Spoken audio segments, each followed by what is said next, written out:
بسم الله الرحمن الرحیم. سمانه آشناگر هستم، مدرس درس شیمی عالی 2. در خدمتتون هستیم با فصل دوم از شیمی عالی 2 با عنوان واکنش‌های الکترون دوستی آروماتیکی. در این فصل از واکنش‌هایی صحبت می‌کنیم که در اون استخلاق‌دار شدن حلقه بنزن رو در پیش داریم. یعنی چی؟ یعنی حلقه بنزن یک حلقه‌ای هستش که 6 الکترون داره و غنی از الکترون. مطمئناً ترکیبی که غنی از الکترون هستش دوست داره با ترکیبی که الکترون دوست هست یا الکترون فایل هست وارد واکنش بشه. بنابراین مثل یک نوکلئوفاید مناسب و خوب میتونه عمل بکنه، الکترون‌هاش رو در اختیار گروهی قرار بده که کمبود الکترون داره. بنابراین یک واکنش شماتیک از حلقه بنزن با یک گروه الکترون دوست رو می‌بینیم که به جای هیدروژنش گروه الکترون دوست برای حلقه نشسته. خب این واکنش شماتیک کلی هست از واکنش‌های جانشینی الکتروفیلی یا الکترون دوستی برای حلقه‌های بنزنی. مراحل واکنش رو در اینجا در واقع مشاهده می‌کنیم. در مرحله اول تولید الکتروفیل رو داریم، می‌بینیم که تحت تاثیر یک رییجنتی ما یک الکتروفیل با بار مثبت در محیط ما خواهیم داشت. این الکتروفیل میتونه در حضور بنزن وارد واکنش بشه. مرحله اول مرحله هستش که سرعت کمی داره. چرا؟ چون حلقه بنزن با باند دوگانه میخواد به یک گروه الکتروفیل حمله کنه. خب برای حملش چه اتفاقی باید بیفته؟ باید حلقه بنزن از اون حالت آروماتیستی قبلیش خارج بشه. پس یک ترکیب آروماتیک باید حالت آروماتیکی خودش رو از دست بده تا بتونه یک گروه الکترون دوست رو به خودش بگیره. در مرحله بعدی در اسلاید بعد مشاهده می‌کنیم مرحله هستش که دوباره بنزن به حالت آروماتیستی خودش برمیگرده. اما در این اسلاید شما فرمت‌های پایدار شده رزونانسی حلقه بنزن دارای استخلاف الکترون دوست رو مشاهده می‌کنید. می‌بینید که در فرمت‌های رزونانسی در موقعیت ارتو، پارا و ارتو بار مثبت چرخش داره. در موقعیت ارتوی اولیه باند دوگانه جابجا میشه، در موقعیت پارا قرار میگیره. باند دوگانه بعدی جابجا شده و بار مثبت میره در موقعیت ارتوی بعدی. در مرحله نهایی یک گروه باز حمله میکنه، هیدروژن رو میگیره و چون میخواد حلقه بنزن سریعا از این حالت ناپایدار به دوباره حالت پایدار بنزنی تبدیل بشه، به ترکیب در واقع حالا اون حلقه بنزن استخلاق‌دار شده میرسه. واکنشی که در مرحله اول میتونیم مشاهده بکنیم واکنش حلقه بنزن هست با یک گروه BR2 در حضور فلز آهن که به عنوان کاتالیست هستش. در این واکنش مشاهده میکنیم که یک بروم بر روی حلقه میشینه و HBr ایجاد میکنه. اما افزایش مثل قبل که باند دوگانه میومد با BR2 وارد واکنش میشد و دوتا بروم به باند دوگانه حمله میکردن، یک واکنش افزایشی نیست. یعنی BR2 به باند دوگانه در حلقه بنزن افزوده نمیشه بلکه جانشین هیدروژن حلقه بنزن میشه. مکانیزم واکنش برومینشن رو مشاهده میکنیم. BR2 با فلز آهن یا FeBr3 تشکیل BR مثبت BR منفی FeBr3 جزئی منفی میده. در اینجا باند دوگانه حمله میکنه به BR مثبت و این پیوند رو میشکنه روی FeBr3. در اینجا سه فرمت رزونانسی چرخش بار مثبت رو مشاهده میکنیم.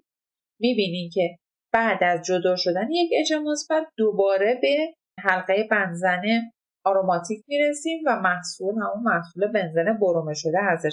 اما در این مرحله بیار منفی حمله نمیکنه و واکنش افزایشی رو نداریم. پس واکنش کلی در اینجا مشاهده میشه. واکنش بعدی واکنش کلوردار کردن هستش. کلوردار کردن حلقه بنزنی هستش. در این واکنش مشاهده میکنیم که Cl2 در حضور FeCl3 وارد واکنش شده و به یک Cl مثبت و FeCl4 منفی تبدیل شده. در مرحله بعدی این Cl مثبت با حلقه بنزن وارد واکنش میشه. حلقه حمله میکنه به کلور، بار مثبت رو در موقعیت‌های ارتو، پارا و ارتو ایجاد میکنه و در مرحله نهایی اون Cl منفی که متصل شده بود به FeCl قبلی دوباره ازش جدا میشه و میاد هیدروژن رو میکنه و به محصول کلروبنزن میرسیم به اضافه FeCl3 که کاتالیزور ما هستش. در مثال بعدی واکنش یوددار شدن حلقه بنزن رو مشاهده میکنیم. می‌بینید که برای تولید آی مثبت یک واکنش پیش میره که با واکنش‌های قبلی مثلا برای تولید بی‌آر مثبت از FeBr3 و برای تولید Cl مثبت از FeCl3 استفاده میشد متفاوته. یعنی چی؟ یعنی برای تولید آی مثبت از ترکیبی به اسم کاتالیزور مسی استفاده میشه. واکنش به این صورت که آی2 به اضافه 2 تا CO2 بار مثبت تبدیل میشه به 2 تا آی مثبت به اضافه CO1 بار مثبت و این آی مثبت با حلقه بنزن با مکانیزمی که قبلا توضیح دادیم وارد واکنش میشه. باز واسه این مکانیزم اینجا اومده باند دوگانه حمله میکنه با آی مثبت، یک اچ مثبت جدا میشه، یک اچ منفی از محیط جدا میشه و در نهایت به آیودو بنزن میرسیم. واکنش بعدی واکنش تولید فنول ها هستش. برای تولید فنول OH مثبت باید مورد حمله واکنش قرار بگیره. OH مثبت که واکنش بالا ایجاد میشه. در این واکنش آب اکسیژن و فلوروسولفونیک اسید با همدیگه واکنش میدن. HO2 H2 مثبت ایجاد میشه که تبدیل میشه به یک H2O مثبت با H2O و OH مثبت. این OH مثبت تحت حمله حلقه بنزن قرار میگیره و دوباره از دست رفتن یک اچ منفی به ترکیب فنولی میرسیم. واکنش بعدی واکنش بنزن با واکنش بنزن هستش که با یون نیترونیوم انجام میشه. یون نیترونیوم چجوری به وجود میاد؟ از واکنش نیتریک اسید و سولفوریک اسید هستش. میبینیم که نیتریک اسید در ابتدا هیدروژنه میشه، اچ مثبت میگیره و یک آب از دست میده و یون نیترونیوم تشکیل میشه. یون نیترونیوم تحت تاثیر حمله باند دوگانه یک پیوند دوگانش میشکنه رو اکسیژن، دوباره یک هیدروژن از اینجا کنده میشه و به حلقه بنزن میرسیم که نیتروبنزن رو در اینجا داریم. واکنش بعدی واکنش حلقه بنزن به گروه سولفونیک اسید هستش که در این واکنش اکسید گوگرد در حضور اسید سولفوریک وارد واکنش میشه. بنابراین توی واکنشی که توضیح دادم اکسید گوگرد هیدروژن دار میشه، یعنی OH مثبت درش ایجاد میشه. دوباره حلقه بنزن حملش رو گوگرد انجام میده، باند دوگانه میشکنه روی OH مثبت و به محصول بنزن سولفونیک اسید میرسیم. واکنش بعدی واکنش فریدل-کرافت هستش. در این واکنش گروه مثلا الولی میتونه تحت تاثیر اچ مثبت قرار بگیره و یک گروه آلکیلی مثبت یا گروه کاتیونی رو ایجاد بکنه. گروه کاتیونی تحت تاثیر حمله باند دوگانه دوباره آلکیل بنزن رو ایجاد میکنه. این واکنش فریدل-کرافت هستش که قبلا توضیحش داده بودیم. واکنش فریدل-کرافت میتونه تحت تاثیر واکنش در واقع حالا آلکیل هالید هم با حلقه بنزن باشه، اما کاتالیزور آلکیل هالید AlCl3 هستش و این AlCl3 هست که میتونه Cl رو بکنه و یک گروه کاتیونی ایجاد بکنه و کربوکاتیون تحت تاثیر حمله حلقه تبدیل بشه به آلکیل بنزن.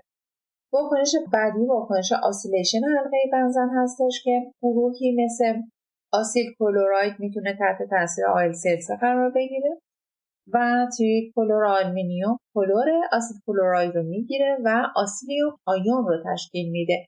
حالا این آسیلیوم آیون تحت تاثیر حمله حلقه بنزن تبدیل میشه به حالا گروه کتونی، یعنی یک گروه کتونی رو تشکیل میده که یک استخلافش آر هستش و یک استخلافش حلقه بنزن هستش. پس میتونیم با این واکنش گروه بنزنی یا حلقه بنزنی رو کربونیل دار بکنیم. بنابراین به محصول آسیل بنزن میرسیم. توضیح بعدی توضیح واکنش یک کلروپروپان هستش که با حلقه بنزن انجام شده. در این واکنش می‌بینیم که محصول مینور یا کمترین محصول ما محصولی هستش که از واکنش سر زنجیر با حلقه بنزن اتفاق افتاده، یعنی محلی که استخلاف قرار داره. اما محصول اصلی واکنش هست که در وسط یا کربن CH2 اتصال به حلقه بنزنی اتفاق افتاده در واقع میتونیم بگیم این واکنش‌ها است که قبلا ما در موردشون توضیح دادیم. اتفاقایی که در شیفت گروه حالا H مثبت در واقع انجام میشه بر روی یک زنجیر آلکیل هالیدی. در اینجا شما مشاهده میکنین در محصول اول بله واکنش به این صورت هستش که کلور متصل به تریکلور آلومینیوم هست، مستقیما حمله حلقه بنزن اتفاق میفته و یک جانشینی اتفاق میفته. اما در واکنش بعدی میبینیم که یک نوآرایی اتفاق میفته در این مرحله و یک H مثبت جابجا میشه، بار مثبت وسط زنجیر قرار میگیره که پایدارتر هستش و به محصول میرسیم. خلاصه واکنش هالوژنیشن داریم که حلقه بنزن تحت تاثیر CL2 FeSCl3 میرسه به HCl و کلور بنزن. واکنش نیتریشن بنزن به اضافه HNO3 در حضور H2SO4 میشه نیترو بنزن و H2O. واکنش سولفونیشن که حلقه بنزن و H2SO4 میشه بنزن سولفونیک اسید و H2O. واکنش آلکیلیشن بنزن در حضور RX و AlCl3 میشه آلکیل بنزن و HX. واکنش آسیلیشن که حلقه بنزن در حضور آسیل هالید و AlCl3 تبدیل میشه به آسیل بنزن و HX. بنابراین میتونیم بگیم که استخلاق‌هایی میتونن که واکنش جانشینی الکتروفیلی حلقه بنزن بر روی حلقه بنزن قرار بگیرن. اما این استخلاق‌ها خاصیت‌های متفاوت میتونن داشته باشن که میتونه دهندگی یا کشندگی الکترون باشه. این دهندگی یا کشندگی الکترون میتونه بر اثر خاصیت القایی یا رزونانسی مورد بررسی قرار بگیره. اثر القایی چه اثری هستش؟ تمایل ذاتی به جذب الکترون هستش. گروهی که الکترون نگاتیویته بیشتری داره به عنوان کشنده الکترون محسوب میشه. پس کلور، بروم، اکسیژن و نیتروژن کشنده الکترونن. اثر رزونانسی تمایل به تشکیل پیوند پای هستش که اگر گروهی جفت الکترون آزاد داشته باشه میتونه به عنوان دهنده به حلقه بنزن عمل کنه، مثل بروم، کلور، اکسیژن و آمین. اما گروه‌هایی هم هستن که پیوند دوگانه یا داتیو دارن و میتونن به عنوان کشنده عمل کنن، مثل نیترو و آسیل که در اینجا این گروه‌ها رو مشاهده می‌کنیم. گروه‌های نیترویی و آسیلی رو در اینجا می‌بینیم که گروه نیترو به این شکل کشنده الکترون هستش، یعنی با رزونانسی که باند دوگانه بنزن با این دوگانه او انجام میده کشندگی الکترونش رو اعمال میکنه و بار مثبت در حلقه ایجاد میکنه. همین اثر در گروه آسیلی هستش. بنابراین COR مثبت، CN مثبت، NO2 مثبت و SO3H مثبت ترکیباتی هستن که به عنوان کشنده رزونانسی هستن. اما نکات مهم قابل توجه این هستش که اثر رزونانسی قوی‌تر از اثر القایی هستش. بنابراین گروه‌های مثل بروم، کلور، آمین، متیل و هیدروکسید دهنده هستند و گروه‌های مثل نیترو آسید کشنده هستند و گروه‌های دهنده میتونن حلقه بنزن رو فعال کنن در حالی که گروه‌های کشنده حلقه رو غیر فعال کنن. پس میتونیم بگیم که به طور کلی در واکنشی که در مرحله اول بین بنزن و گروه الکتروفیل اتفاق میفته، یک گروه الکتروفیل میره جای یک هیدروژن قرار میگیره. اما در مرحله بعدی که استخلاف دوم میخواد روی حلقه قرار بگیره، گروه استخلافی اول تاثیرگذار هست روی گروه استخلافی دوم. اگر گروه استخلافی اولمون دهنده الکترون باشه، گروه استخلافی دوم در موقعیت ارتو پارا قرار میگیره. اما اگر کشنده الکترون باشه، گروه استخلافی دوم در موقعیت متا قرار میگیره. خب در این اسلاید شما رزونانس گروه‌های الکترون دهنده رو مشاهده می‌کنید که چجوری این بار مثبتی که در اثر واکنش حلقه بنزن دارای استخلاف با یک گروه الکتروفیل به وجود میاد در حلقه به چرخش در میاد. یعنی ما در واقع در این اسلاید می‌خوایم ببینیم که اگر که حلقه بنزن به یک گروه الکتروفیل حمله بکنه و حلقه بنزن یه استخلاف دهنده داشته باشه، حالا اگر استخلاف بره تو موقعیت ارتو چه حالتهای رزونانسی داریم، اگه بره تو موقعیت پارا چه حالتهای رزونانسی داریم و اگه بره تو موقعیت متا چه حالتهای رزونانسی داریم. چیزی که قابل توجه و مهم هستش به این شکل است: وقتی که این بار، یعنی این باند دوگانه حمله میکنه به گروه الکتروفیل، در اینجا الکتروفیل قرار میگیره و بار مثبتش رو در کربن کناریش میذاره حالا این باند دوگانه بیاد بچرخه به این کناره، در این نقطه بار مثبت به وجود میاد و این باند دوگانه بچرخه این پایین، در این بالا بار مثبت به وجود میاد. حالا برای حالت پارا چجوری هستش؟ در نظر بگیرید این باند دوگانه حمله میکنه به این الکترودها.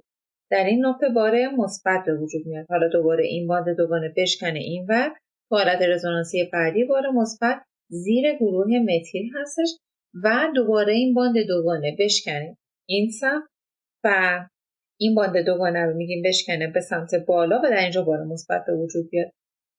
اما در این دو حالت مشاهده می‌کنید که به صورت مشترک بار مثبت بر روی کربن زیر گروه متیل به وجود میاد. در حالت سوم چی؟ وقتی این باند دوگانه حمله کنه به یک گروه الکتروفیل، بار مثبت در موقعیت ارتو به وجود میاد.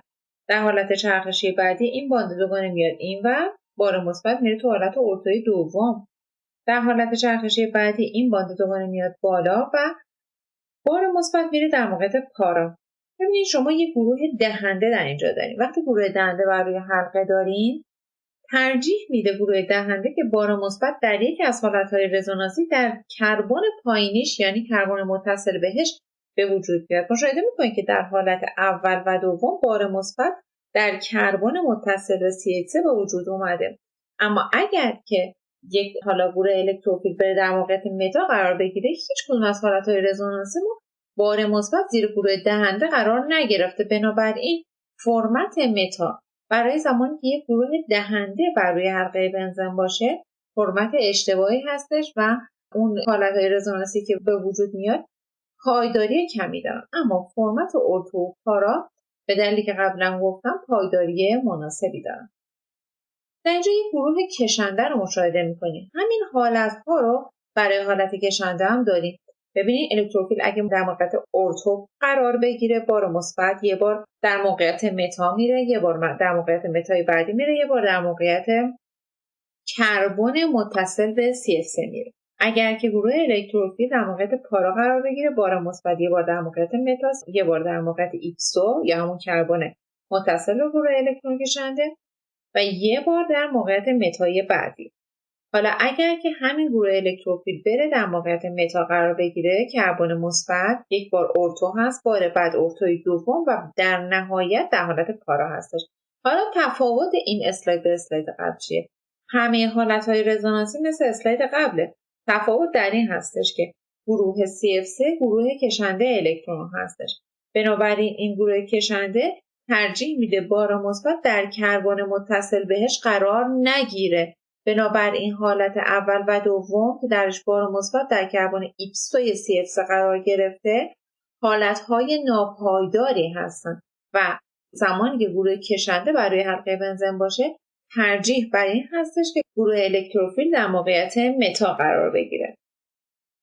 حالا گروه‌های دهنده بعدی رو بررسی می‌کنیم مثل گروه NH2, OR, NR, F, Cl, Br و I.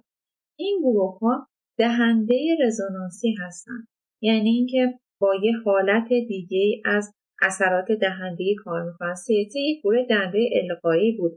اما این گروه‌هایی که الان خدمتتون عرض کردم دهنده‌های رزونانسی هستن، یعنی دارای جفت الکترون هستن که میتونن جفت الکترون‌هاشون رو وارد واکنش و یا وارد رزونانس کنن. ببینیم چی میشه.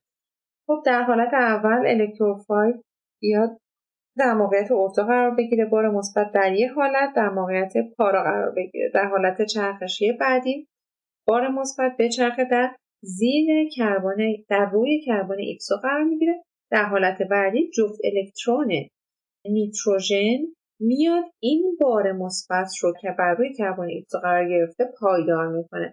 پس با دهندگی رزونانسی این بار مثبت پایدار میشه.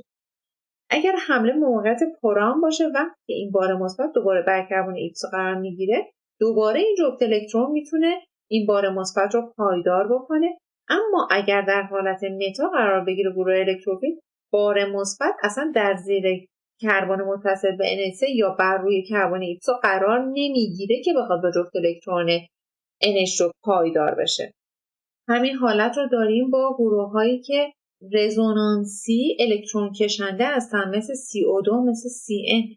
اینها با همون حالت رزونانسیشون یعنی علاوه بر حالت که در CF3 دیدیم بار مثبت وقتی در کربن ایکسو قرار میگیره یک حالت رزونانسی علاوه بر حالت رزونانسی قبلی وجود داره و اون این هستش که این باند دوگانه پیوندش بشکنه بالا و هم این کربن مثبتش هم این کربن مثبت بشه. یا در حالت پارا اگر گروه الکتروفیل قرار بگیره باز در یک حالت رزونانسی داریم که دو کربن متصل به هم مثبت شدن. پس این دو حالت فوق‌العاده ناپایدارن و اصلا ارجح نیستن. بنابراین وقتی گروه کشنده داشته باشیم که به صورت رزونانسی اثر کشندگیش رو اعمال میکنه باز هم پایداری بر موقعیت متا بیشتر هستش. خب در این اسلاید شما مثالی میبینید از برومدار کردن تولوئن متیل دهنده القایی هستش. بروم و اسید لوئیس رو وارد واکنش باش میکنیم. ببینیم که همونجور که دلایل و رزونانس‌هاش رو دیدیم بروم در موقعیت ارتو بنزه 60% میتونه باشه و در موقعیت پارا بنزه 35% و در موقعیت متا بنزه 5% میتونه باشه. باز در اینجا مشاهده میکنین رزونانس رو میبینین که اگر که در ارتو باشه بار مثبت زیر کربن متصل به متیل یا بر روی کربن ایکسو قرار میگیره و بنابراین در این نقطه و این نقطه بار مثبت به شکل رزونانسی هستش و این عامل باعث پایداری بروم در موقعیت بروم هست. بروم رو باز در نظر میگیریم برای حلقه بنزن یا بروم و بنزن مشاهده میکنیم که در حضور H و H2SO4 محصول ارجح محصولی هست که در موقعیت پارا هستش. محصول متا کمترین محصول و محصول ارتو محصول دوم هستش. باز مشاهده میکنیم که دهندگی بروم رو داریم. بروم به عنوان یک گروه دهنده عمل میکنه و ارجح براش در بودن گروه الکتروفیل در موقعیت پارا و در موقعیت متا هستش.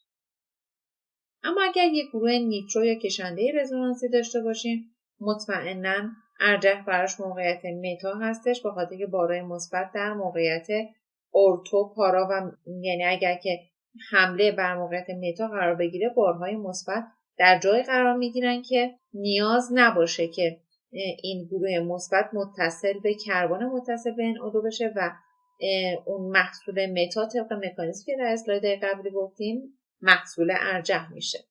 خب در اینجا شما واکنش حلقه بنزن رو میبینید که اولین گروه نیترو که میخواد براش قرار بگیره راحت با یک HNO3 و H2SO4 قرار میگیره. اما اگه بخوایم دو تا گروه نیترو براش قرار بدیم باید ریفلاکس داشته باشیم. 30 دقیقه واکنش انجام میشه و در شرایط 100 درجه هستش و میبینیم که یک نیترو هدایت کننده این نیتروی بعدی به موقعیت متا هستش.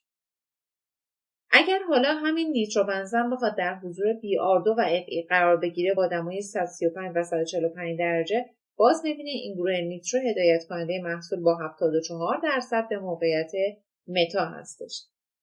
حالا در نظر بگیریم که میخوایم استخلاف سوم رو بر روی حلقه بیاریم. برای آوردن استخلاف سوم باید چند حالت بررسی بشه. اگر هر دو استخلاف سوم رو به یه موقعیت هدایت کنم مثل که اینجا هستش، استخلاف با سرعت بسیار بیشتری نسبت به قبل میاد در همون موقعیت قرار میگیره. چون مثلا در اینجا NO2 هدایت کننده این متا هست، OH هم هدایت کننده ارتو هست، بنابراین استخلاف میاد به راحتی در این موقعیت قرار میگیره. اگر هر دو استخلاف سوم رو یکجا هدایت نکنن و هر قدرت دو تا استخلاف با هم فرق داشته باشه اون استخلافی هدایت کننده است که استخلاف قوی تری باشه.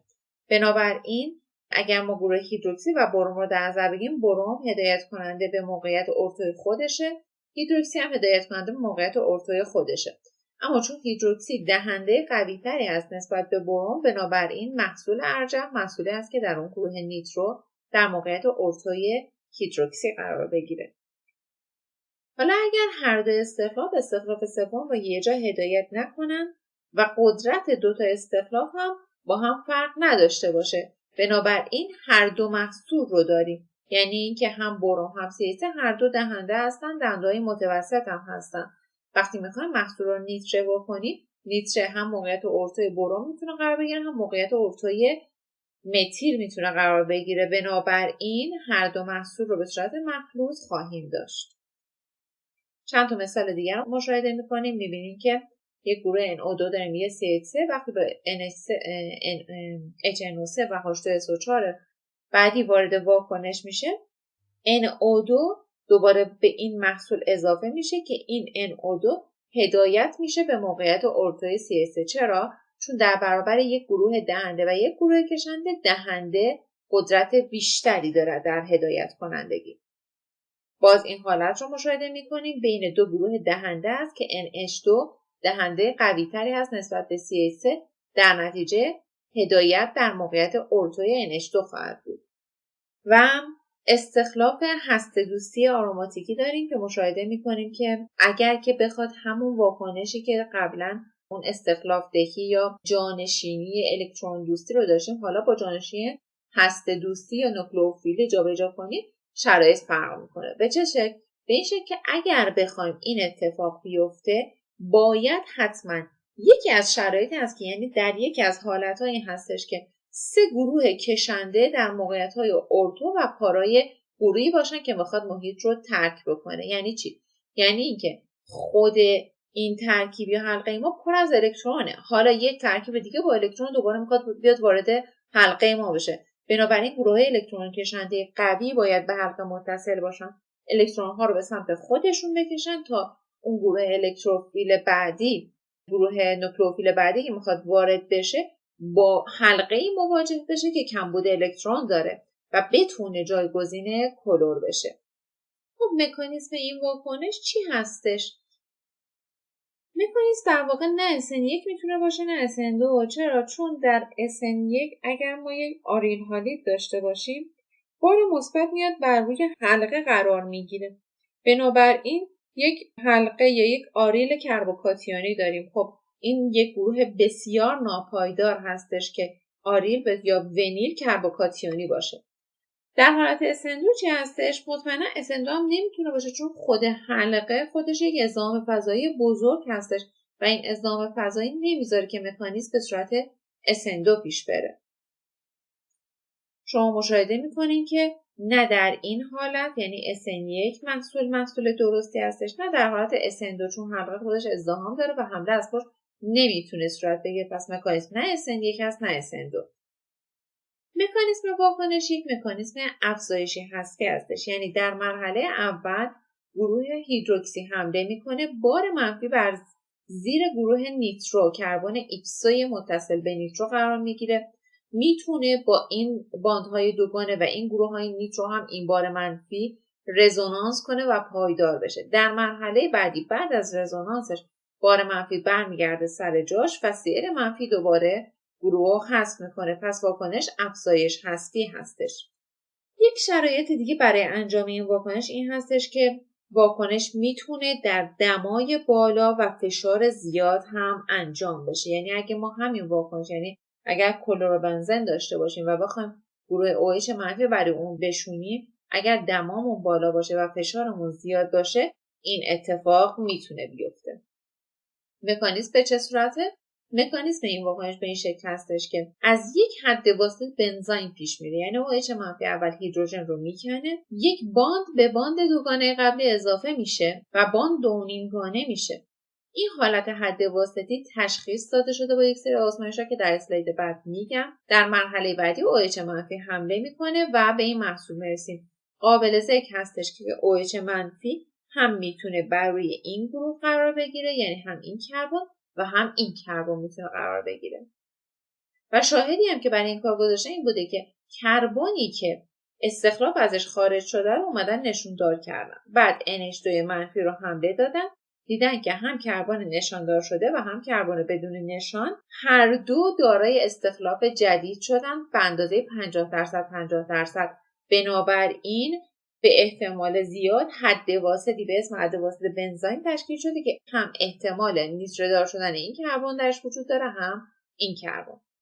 در اینجا به انتهای آموزش فصل دوم شیمی عالی 2 میرسیم. امیدوارم که استفاده کافی از این فصل برده باشیم و موفق و مؤید باشیم.